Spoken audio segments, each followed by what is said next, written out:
রান্না হইতে হইতে হঠাৎ গ্যাস বাস্ট হয়ে একবার গোটা বাড়ি আগুন।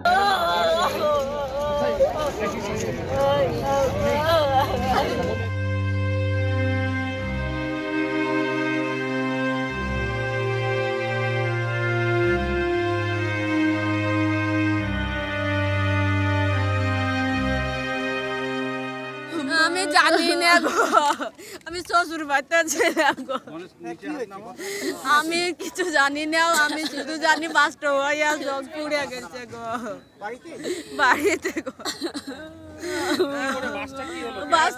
গ্যাস বাস্ট হইয়াছে তাই সবাই বলছে গ্রামের লোক গো। আমরা শ্বশুর বাড়িতে ছিলাম, আমরা 3টা বহিন গো।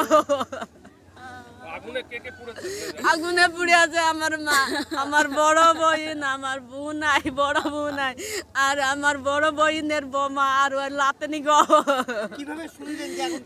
আগুনটা কিভাবে আমি শুনিনি, আমাকে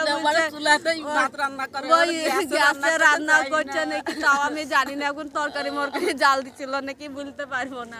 আমি তো ছিলাম না খো, এবার সবাই বলছে যে বাড়িতে আগুন লেগে গেছে, সেই জন্য আমরা দৌড়ে পালিয়ে এসেছি।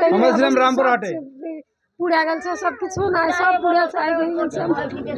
মেশিন পুড়ে গেছে, মোটরসাইকেল পুড়ে গেছে, মানে আই শুনছি আই দেখছি ধান পুড়ে গেছে, মানুষ মরে গেছে, ছেলে মারা গেছে। রান্না হয়েছিল, রান্না হইতে হইতে হঠাৎ গ্যাস বাস্ট হয়ে একবার গোটা বাড়ি আগুন। আর আগুনে যত বাড়ির লোক ছিল সব শেষ।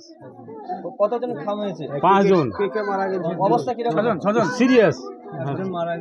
এখন তাদের কোথায় নিয়ে যাওয়া হয়েছে? বহরমপুর মেডিকেল কলেজ হাসপাতাল। একটা বাচ্চা যেতে যেতেই মারা গেছে। কত বয়স? কতটা? ওই 3 মাস।